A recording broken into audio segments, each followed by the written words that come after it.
누가복음 5장 4절에서 8절 말씀 읽겠습니다. 말씀을 마치시고 시몬에게 이르시되 깊은 데로 가서 그물을 내려 고기를 잡으라.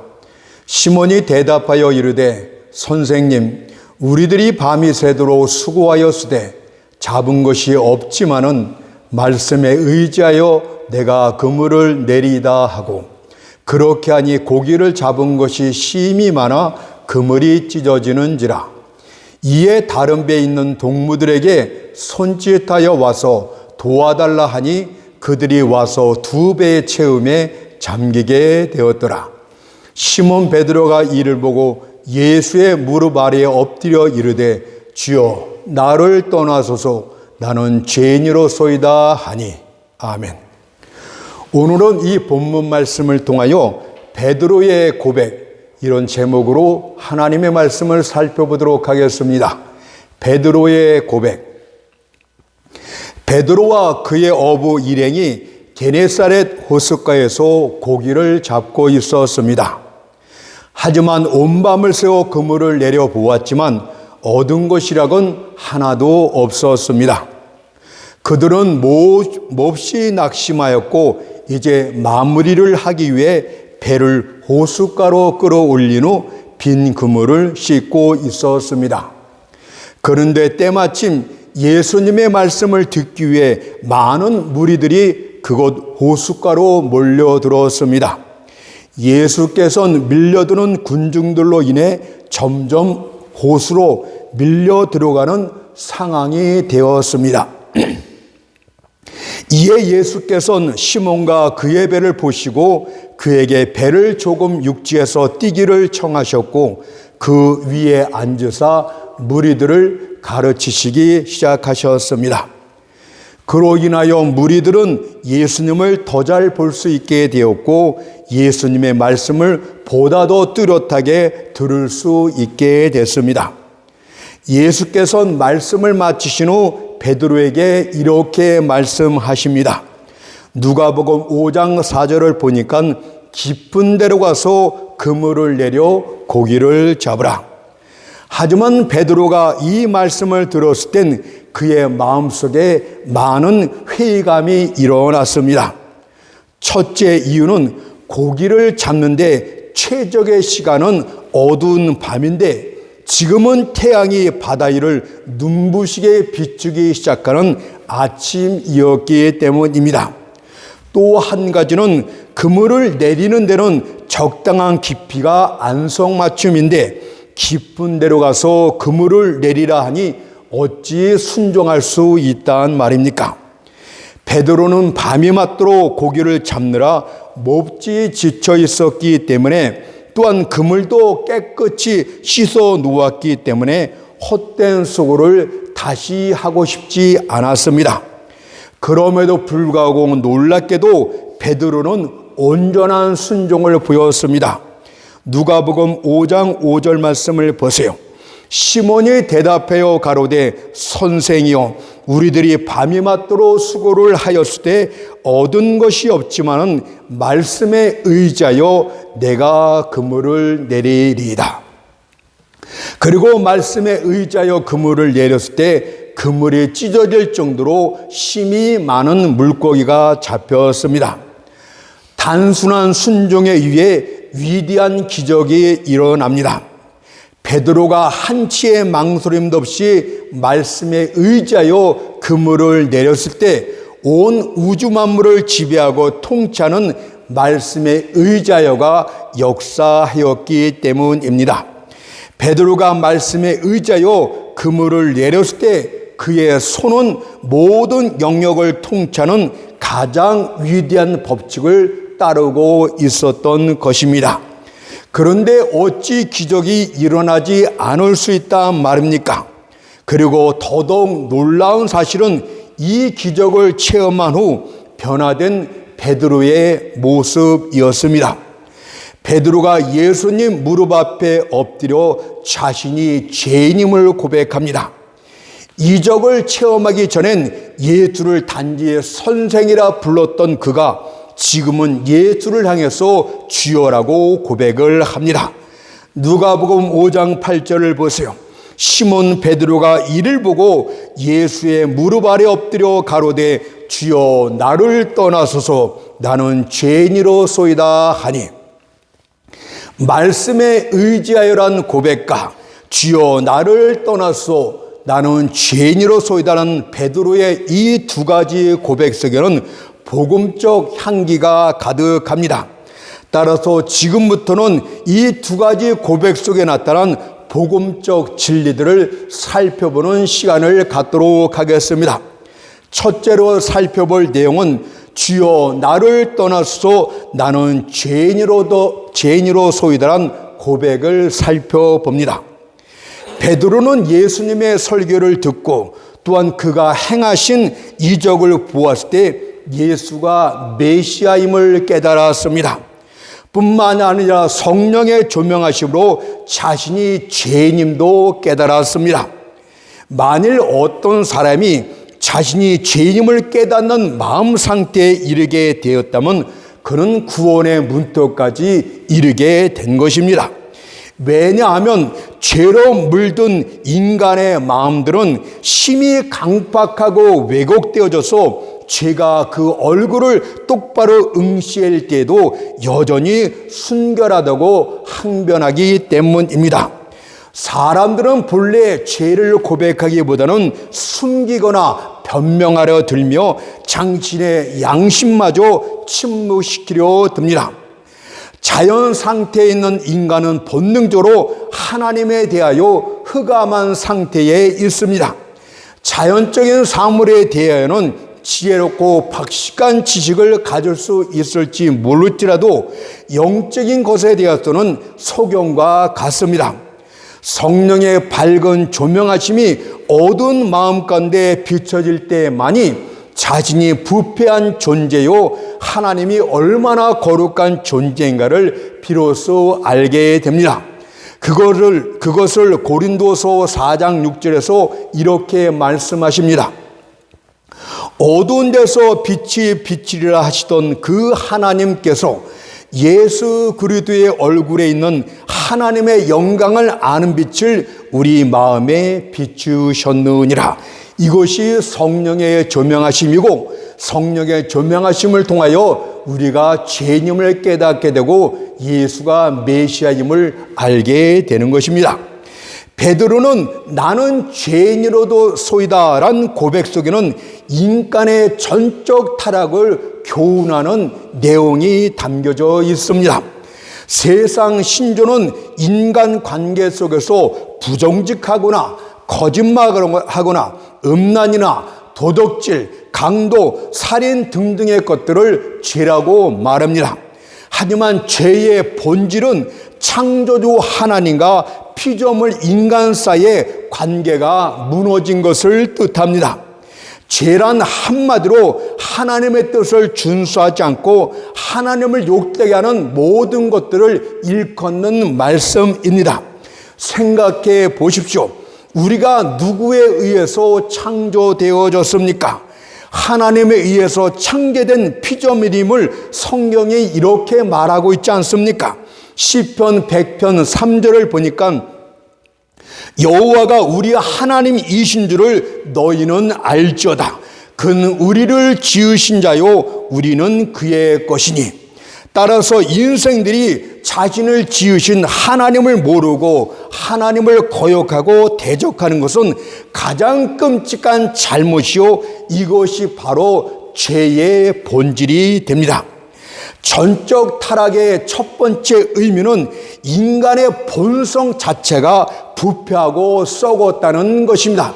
인간의 외적인 어떤 것들이 썩었다는 것이 아니라 인간의 본성 자체가, 인간의 중심 자체가 썩어버렸다는 것이 전적인 타락의 첫 번째 의미가 됩니다. 베드로는 이것을 깨달았고 그래서 주여 나는 죄인이로소이다 고백을 하였던 것입니다. 나뭇가지들이 썩은 정도가 아니라 뿌리 자체가 썩었음을 고백하는 것입니다. 시냇물이 검은 것이 아니고 물의 근원지, 수원지가 오염되어 온 것을 고백하는 것입니다. 그래서 에레미야 17장 9절에서 인간의 전적 타락에 대해서 이렇게 말씀을 합니다. 만물보다 거짓되고 심히 부패한 것은 마음이라. 누가 이를 알리오마는 성령의 조명하심이 없이는 누구도 이것을 알지를 못합니다. 성령의 조명하심으로 이거를 깨달을 때 중심으로 나는 죄인이라고 고백을 하게 됩니다. 성령의 조명하심이 있을 때 우리의 골수에 사악함이 있고 우리의 피 속에 죄악이 선천적으로 흐르고 있다는 것을 알게 됩니다. 심지어 우리가 의롭게 여기고 있는 우리의 선행, 우리의 기도, 우리의 눈물 속에도 죄가 있다는 것을 발견케 됩니다. 레위 율법서를 보게 되면 부정한 문둥병자는 하나님의 전에 결코 나올 수 없는 것처럼 영적 문둥병자인 우리는 거룩하신 하나님 앞에 가까이 나올 수 없는 부정한 죄인들입니다. 이사야 64장 5절 6절 말씀을 보세요. 우리가 범죄함으로 주께서 진노하셨사오며 이 현상이 이미 오래되어 싸우니 우리가 어찌 구원을 얻을 수 있으리까? 대저 우리는 다 부정한 자 같아서 우리의 의는 다 더러운 옷 같으며 우리는 다 쇠피함이 잎사귀 같으므로 우리의 죄악이 바람같이 우리를 몰아가나이다. 이런 고백이 나올 수밖에 없습니다. 두 번째 전적 타락의 의미는 한 사람의 예외함도 없이 모든 사람이 다 죄인이라고 선언을 합니다. 첫 번째는 우리의 본성 자체가, 마음 중심 자체가 썩었다는 것을 이야기하고 있고, 두 번째는 이런 사람이 한두 예외 사람이 있을 것이다 말하는 것이 아니고 모든 사람이 한 사람도 빠짐없이 다 그렇다고 성경이 선포를 합니다. 모든 사람들의 마음속엔 바리새인의 본성이 있습니다. 그래서 다른 사람과 비교하여 자신이 의롭다고 자랑을 하는 것입니다. 누가복음 18장 11절을 보니까 바리새인은 서서 따로 기도하여 가로되 하나님이여 나는 다른 사람들 곧 토색, 불의, 간음을 하는 자들과 같지 아니함을 감사하나이다. 인간의 의는 다른 사람과 비교해서 자신이 의롭다고 주장을 하는 것입니다. 하지만 성인이라 칭하는 자도 부처도 공자도 심지어 갓 태어난 어린이까지도 하나님 앞에선 다 죄인입니다. 로마서 3장 10절 12절 말씀을 보세요. 의인은 없나니 한두 사람은 있습니까? 하나도 없으며 깨닫는 자도 없고 하나님을 찾는 자도 없고 다 치우쳐 한 가지로 무익하게 되고 선을 행하는 자는 없나니 하나도 없도다. 따라서 사람들 스스로는 그 누구도 구원에 이를 수가 없습니다. 전적인 타락이란 이 죄인이란 단어 속에 있는 전적인 타락이 인간들 힘으로는 결코 구원에 이를 수 없다는 것을 선언하고 있습니다. 전적 타락의 교리가 인간 힘으로 구원에 이르는 것이 절대 불가능하다고 선언해 줍니다. 차라리 무덤 속에 있는 시체들이 스스로 일어나기를 기대하는 것이 더 쉬울지 모르겠습니다. 따라서 구원은 하나님의 은혜로 말미암지 않고는 안 됩니다. 구원은 자신의 행위나 공로의 대가로 받는 것이 아니라 전적인 하나님의 은혜로 받는 선물입니다. 구원은 처음부터 끝까지 전적 은혜로 되는 것이고 그 은혜의 통로가 되시는 분이 예수 그리스도이십니다. 사도행전 15장 11절을 보니까 베드로가 사도가 된 이후에 이렇게 고백을 합니다. 우리가 저희와 동일하게 주 예수의 은혜로 구원 받는 줄을 믿노라. 사도가 된 이후에도 다른 방법으로 구원을 받는 것이 아니라 하찮은 죄인, 똑같은 죄인과 동일한 방법으로 예수의 은혜로 구원 받는 줄을 확신하노라, 믿노라, 이렇게 고백을 했습니다. 여기서 주 예수의 은혜란 구세주께서 십자가에 달리셨을 때 그 상한 5군데의 상처에서 흘러내린 그 보혈의 은혜를 말합니다. 베드로는 그를 대속기 위해 십자가에 달리신 그 주님을 바로 갈릴리 호숫가에서 발견했습니다. 피로 얻는 대속의 진리를 깨달았습니다. 만일 복음 가운데서 죄인들을 깨끗게 하시는 대속의 피를 제거하게 된다면 죄인들에게 남는 것이라고는 아무것도 없습니다. 베드로는 바로 바닷가에서 그 예수가 바로 장차 십자가에서 보혈의 피를 다 흘리시고 대속을 완성시킬 그 주님, 그 말씀, 그 하나님이심을 알게 되었던 것입니다. 그래서 그분 앞에 죄인이라고 고백을 했고, 이제 두 번째 고백은 예수 앞에 나아가 주여라고 고백을 하게 됩니다. 그는 조금 전까지만 해도 예수를 향해서 선생이라 불렀습니다. 그러나 하나님의 구원의 은혜가 임했을 때, 성령의 조명하심을 받게 됐을 때 그는 변화되어 예수의 무릎 아래 엎드려서 주여라고 고백을 했습니다. 주여라는 말은 예수님의 신성을 일컫는 대명사입니다. 한마디로 말해 마음 중심으로 주여, 예수여, 당신은 참 하나님이시나이다. 이런 고백이 주여, 이런 고백이 되겠습니다. 여러분은 우리의 구세주 되실 분이 하나님 한 분밖에 없다는 사실을 알고 계십니까? 이를 알기 위해서는 하나님의 정하신 대표자 방식을 이해해야만 우리의 구세주는 하나님이셔야 된다는 진리를 깨달을 수 있습니다. 태초에 하나님께서는 한 사람의 대표자 안에서 온 인류가 시작되는 것을 기뻐하셨습니다. 하나님께서는 한 사람의 대표자 안에서 모든 사람들을 한꺼번에 다루시는 하나님의 정한 대표자 방식을 준비하셨습니다. 그리고 바로 첫사람 아담이 온 인류의 첫 대표자였습니다. 하나님께서는 첫 대표자 아담에게 창조주와 같은 모든 것들을 다스리는 권세를 주십니다. 창세기 1장 28절을 보세요. 하나님이 그들에게 복을 주시며 그들에게 이르시되 생육하고 번성하여 땅에 충만하라. 땅을 정복하라.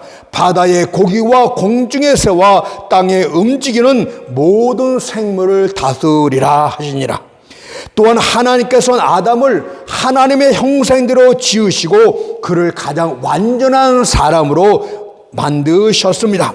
창세기 1장 27절을 보니까 하나님이 자기 형상 곧 하나님의 형상대로 사람을 창조하시되 모든 권세를 다 주시고 모든 면에서 완전케 하신 아담을 향해서 이제 그를 대표자로 정하시고 한 가지 금명만 주십니다. 동산 중앙에 있는 선악과만은 따먹지 말라. 이 한 가지 금령만 주시고 모든 것을 다 허락하십니다. 대표자로서 할 수 있는 모든 것들을 다 누리게 하셨다는 뜻입니다. 첫 대표자 아담은 어느 기간 동안은 하나님께 순종을 했습니다. 그러나 오래지 않아 아담은 이 단순한 금령 한 가지, 이것을 지키지 못하고 타락하고 맙니다. 시편 49편 12절을 보세요. 사람은 존귀하나 장구치 못하며, 여기서 사람은 첫사람 아담을 말하고 있지 않습니까? 아담은 범죄자로 밝혀졌고 그런 낙원에서 추방되었으며 그로 인해 모든 후손들은 죄인으로 전락하고 말았습니다. 이런 아담이 모든 인간, 모든 후손들의 대표자였기 때문에 대표자가 잘못하면 모든 사람들에게 죄가 전가되는 것이고, 아담이 순종하게 되면 그의 의가 모든 사람에게 전가되는 것입니다. 이것을 로마서 5장 12절에서 이렇게 말합니다. 이러므로 한 사람으로 말미암아, 하나님은 대표자 한 사람을 분명히 지칭합니다. 이러므로 한 사람으로 말미암아 죄가 세상에 들어오고 죄로 말미암아 사망의 완난이 이와 같이 모든 사람의 죄를 지었으므로 사망이 모든 사람에게 이르렀느니라. 한 사람으로 말미암아 죄가 들어왔대요. 죄라는 것은 무엇이라고 말씀을 드렸습니까? 창조주와 피조물의 관계가 무너진 상태가 죄로 말씀이라고 들었고, 이 죄가 세상에 들어왔고 죄로 말미암아 모든 사람들이 죄에 빠졌대요. 그것은 아담의 대표자였음을 분명하게 가르쳐 줍니다. 많은 이들은 하나님의 이런 대표자 방식을 비난합니다.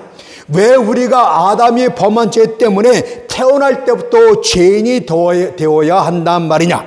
이것은 공평한 것도 공의로운 것도 아니도다, 이렇게 말합니다. 그러나 우리는 하나님의 대표자 방식을 찬양해야 됩니다. 하나님은 창세전부터 아담이 타락할 것을 미리 하셨고, 그렇기 때문에 사람들을 한 사람의 대표자 안에서 다루시기 시작한 것입니다. 이는 아담 말고 또 다른 대표자를 준비하여 우리를 구원하시겠다는 뜻이 아니겠습니까? 완전하게 지음을 받은 완전한 사람 아담 추자도 한 가지 금령도 지키지 못하고 무너졌다면 우리들이 타락할 것은 너무도 뻔한 사실입니다. 그러면 우리는 모두 사망 가운데 이르게 될 것이에요.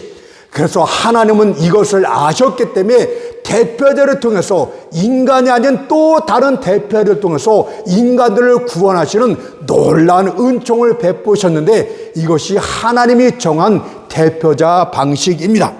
여러분들, 하늘에서는 천사들의 타락도 있었습니다. 천사들은 각기 개인적으로 하나님 앞에 그 보응을 받게 되는 것입니다. 그들에겐 대표자 방식이 없었어요. 그래서 천사들은 각기 범죄하게 되면 더 이상의 대속도 구원도 용서도 없습니다. 다만 하나님의 심판만 있을 따름입니다. 베드로서 2장 4절을 보세요. 하나님의 범죄한 천사들을 어떻게 했다고요? 용서치 아니하시고 지옥에 던져 바로 심판이 이루어집니다.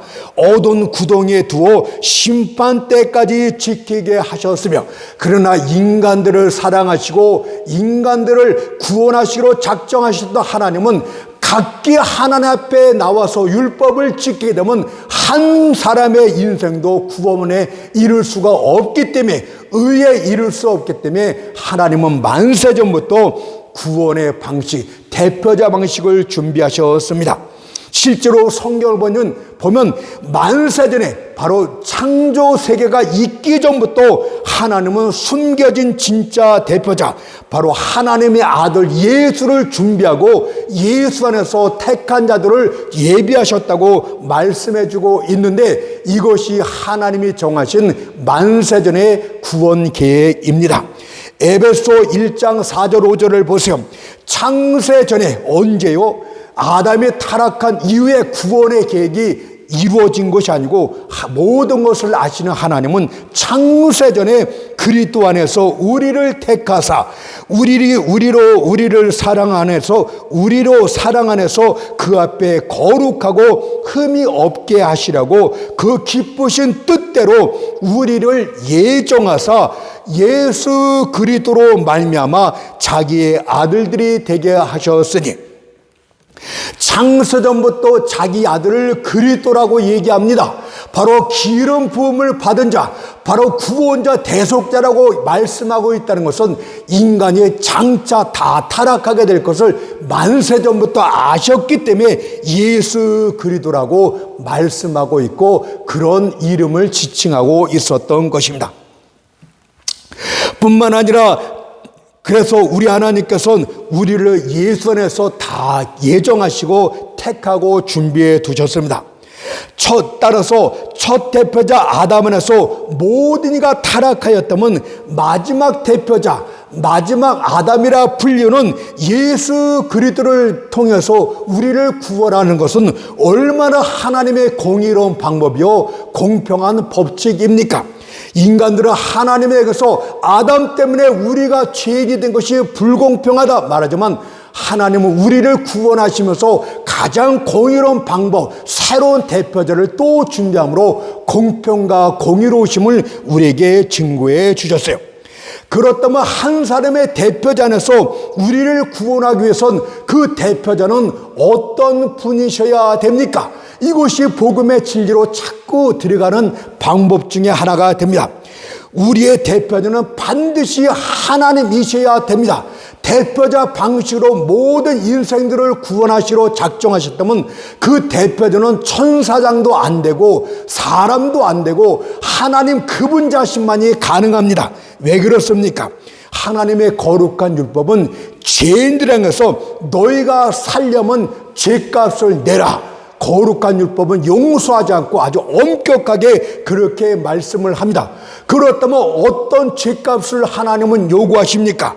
로마서 6장 23절에 보니까 죄의 삭은 사망이요 네 생명을 내려라. 궁극적으로 구원이 없다 이 뜻 아닙니까? 그런데 모든 사람들이 다 죄를 범했습니다. 따라서 우리의 구원자가 되는 분은 모든 사람들의 생명을 다 합친 것보다 더 귀한 생명을 갖고 계셔야 하는데 그런 분은 하나님 한 분밖에 안 계십니다. 상천하지 하나님만이 모든 피조물의 생명을 다 합친 것보다 더 귀한 생명을 갖고 계신 분은 하나님이시기 때문에 그분이 우리의 대표자가 되어야 됩니다. 하나님이 죽으셔야 된다 이 뜻 아니겠습니까? 그래서 예수가 하나님이심에도 불구하고 사람으로 오신 것이에요.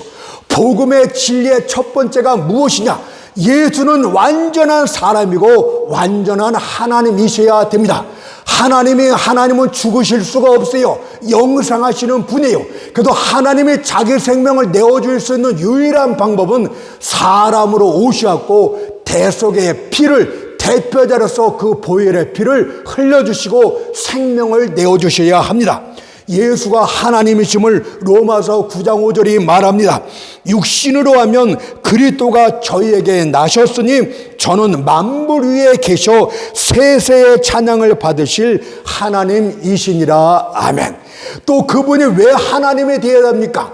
우리에 대해서 핏값으로 죄값을 다 치웠다 할지라도 하나님만이 다시 살아나실 수 있습니다. 그래야만 우리가 새 생명을 얻을 수 있는 거 아닙니까? 예수 안에서 우리가 다 한꺼번에 죽었고 대표자 때문에 그리고 예수가 대표자가 살아날 때 우리는 새 생명 영생을 얻게 되는 것이고 이 영생은 우리 육체 가운데 임하게 될 때가 바로 예수가 재림할 때 하늘의 나팔 소리와 함께 재림하실 때 우리의 육체가 부활하게 되는 것입니다. 이 시간 십자가에 달려 두 손과 두 팔로부터 붉은 피를 흘리고 계신 그분이 누구신가를 잘 기억하십시오. 그분이 바로 태초에 하나님과 함께 계셨던 그 하나님의 아들이셨습니다. 죽으심으로 고개를 떨구셨던 분은 다른 분이 아닌 바로 불멸하시고 영생하시는 구세주 예수셨습니다. 과연 무한하신 그 하나님이 우리를 위해서 충분한 죄값을 지불하셨다면 누가 감히 우리를 정죄할 수 있단 말입니까? 마귀도 그 어떤 존재도 우리를 정죄할 수 없습니다. 성육신하신 그 하나님께서 우리를 대신하여 죽으시고 다시 부활하셨다면 우리는 모든 죄에서 깨끗하게 된 새로운 피조물이 되는 것입니다. 로마서 8장 34절이 그것입니다. 누가 정죄하리요? 우리에게 대묻지 않습니까? 감히 우리를 정죄할 자가 누구뇨? 예수를 믿음으로 그 대속의 피로 깨끗함을 받은 우리들을 정죄할 자가 누구뇨? 사단아 너도 결단코 그렇게 못하리라 그 뜻 아닙니까? 누가 정죄하리요? 죽으실 뿐 아니라 다시 살아나신 이는 그리스도 예수시니 그는 하나님 우편에 계신 자요 우리를 위하여 간구하시는 자시니라. 아멘. 이제 두 번째로 살펴볼 내용은 베드로가 고백한 말씀에 의지하여입니다. 여기에서 성도들이 교회가 복음을 전하는 일, 바로 사람을 낚는 일에 대해서 복음적인 교훈을 줍니다. 모든 기독교인들은 영혼을 구원하는 일이 필생과업입니다. 이 땅에 우리가 남아있어야 될 가장 큰 목적은 다른 사람들을 그리스도께 인도함으로써 하나님께 영광을 돌리기 위해서 이 땅에 아직 숨을 쉬고 남아 있는 것입니다. 그리고 사람을 낚는 방법으로서 우리에게 주신 한 가지는 복음의 그물을 내리는 것 이외에는 없습니다. 예수 안에서 사람들을 향한 하나님의 사랑이 무엇인지를 가르쳐주고 이야기해주는 것이 복음 전하는 일입니다. 그러니 시대의 진보에 맞춰서 다른 무엇인가를 전하려고 하지 마십시오. 말의 지혜로서 복음을 장식하거나 꾸미려고 하지 마십시오. 그것은 마치 장미꽃에다 페인트 칠을 더하며 태양빛에다가 가련한 촛불을 더하는 것처럼 복음을 모욕하는 것과 같습니다. 마가복음 16장 15절을 보세요. 주님이 뭐라고 말씀하셨는가? 너희는 온 천하에 다니며 미국에 가도 아프리카에도 똑같다 이 말이에요. 만민에게 흑인이나 백인이나 똑같다 이 말이에요. 복음을 전파하라. 부자나 가난한 자 누구에게나 똑같은 것을 전파해야 되는데 복음만 전파하라 이 뜻 아닙니까? 천하 만민에게 복음만을 전파하도록 하십시오. 항상 예수가 전면에 나오게 하십시오. 우리가 전하는 말이 항상 예수를 가르치게 하십시오. 이것이 바로 복음입니다. 우리가 복음하지만 그 설교 안에 예수가 전면에 나타나지 않는다면, 우리가 하는 말에 항상 예수를 가리키지 않는다면 그것은 다른 복음이고, 다른 복음을 전하는 자는 저주를 받을 것이라고 성경이 말했습니다. 이 본문은 복음 전도자를 어부에 비유하고 있습니다. 어부의 직업은 힘든 일입니다. 어부는 험악한 날씨에도 온갖 위험을 무릅쓰고 나가야 됩니다. 만일 어부가 잔잔한 바다에서 화창한 날씨에만 고기를 잡는다면 그는 빈 그물만 거두게 될 것입니다. 이와 마찬가지로 말씀의 사역자들도 듣기 좋은 말만, 아부하려는 말만 전하려 한다면 여러분은 영혼들을 구원할 수가 없습니다. 사람들이 기쁘게 말씀을 듣던, 화를 내며 욕을 하던 진리 복음만을 전하게 될 때 영혼을 구원케 되는 것이다. 너희는 온 천하에 다니며 만민에게 바로 복음을 전파하라. 그래서 자기 목숨까지도 미워해야 될 것을 가르쳐 주었습니다.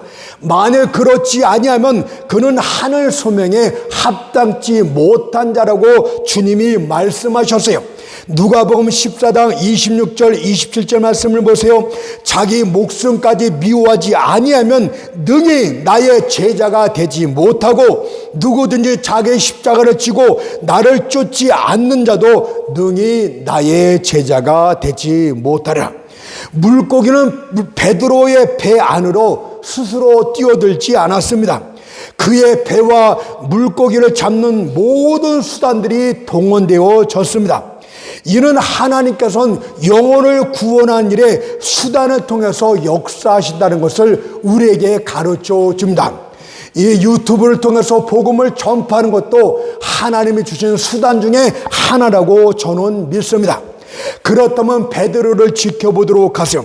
과연 베드로는 고기 잡는 일에 서툰 솜씨를 갖고 있었습니까? 아닙니다. 그는 어릴 적부터 게네사렛 호숫가에서 고기를 잡아왔던 능숙한 어부였다고 말합니다. 혹 베드로가 근면성이 부족했던 것입니까? 그렇지 않습니다. 그는 수고하고 또 수고했음을 고백하고 있지 않습니까? 그렇다면 베드로가 끈기가 없는 것은 아니었습니까? 아닙니다. 그는 밤이 맞도록 수고했다고 분명히 말해요. 그는 능숙한 어부였습니다. 근면성이 뛰어났습니다. 그는 끈기가 있었습니다. 그럼에도 불구하고 얻은 것이 없었다고 말합니다. 말씀 사역자 되신 여러분은 복음 친구의 능숙한 자일 수 있습니다. 하나님께서 여러분의 혈에 불을 붙여 주셨습니다. 그러나 당신은 아직까지도 얻은 것이 없습니다. 오랜 시간 동안 열심을 내었고 밤낮으로 쉬지 않고 복음을 전파했지만 여러분들의 배는 텅 비어 있습니다. 이는 수단만으로는 성공할 수 없다는 것을 교회 가운데 말씀하고 있는 것입니다. 다만 예수께서 찾아오실 때만이, 예수께서 교회 가운데 부흥을 주시기 위해 임하실 때만이 성공이 있을 것을 말씀합니다. 예수께서 베드로의 배에 찾아오셨을 때 바로 그의 던진 그물 속으로 물고기가 끌려 들어왔습니다. 이는 그리스도의 임재만이 교회의 능력이 된다는 뜻입니다. 요한복음 12장 32절 말씀처럼 내가 땅에서 들리면 모든 사람을 내게 이끌겠느라. 그러니 현재 낙심된 상황을 보고 자기를 집어던지려 하지 마십시오. 자신의 과업에서 도망치려 하지 마십시오. 고린도전서 7장 20절에서 각 사람의 부르심을 받은 그 부르심 그대로 지내라고 말씀하고 있듯이 여러분들이 부르신 그 사명대로 계속해서 그 일을 하도록 하십시오. 여러분은 최선을 다했지만 성공을 못했을 수도 있습니다. 그렇지만 그런 노력을 멈추지 마십시오. 여러분은 하나님의 말씀답게 깨어 남자답게 강건하고 마음의 허리를 동이고 근신하고 굳게 서 있도록 하십시오. 여러분들의 믿음의 확신을 내던지지 마세요. 전세가 바뀔 때까지 위치를 고수하면서 부르신 사명대로 계속하십시오. 때가 되면 그리스도의 임자신 가운데서 그분이 여러분들을 찾아오사 여러분들에게 그물을 내릴 것을 말씀하시고, 그때 여러분들은 내가 말씀에 의지하여 그물을 내리리다 라고 할 때 많은 고기들이 잡히게 될 줄 믿습니다. 그것이 마지막 말씀 누가복음 5장 6절 말씀이 되겠습니다. 그리한즉 고기를 애운 것이 심히 많아 그물이 찢어지는지라. 아멘.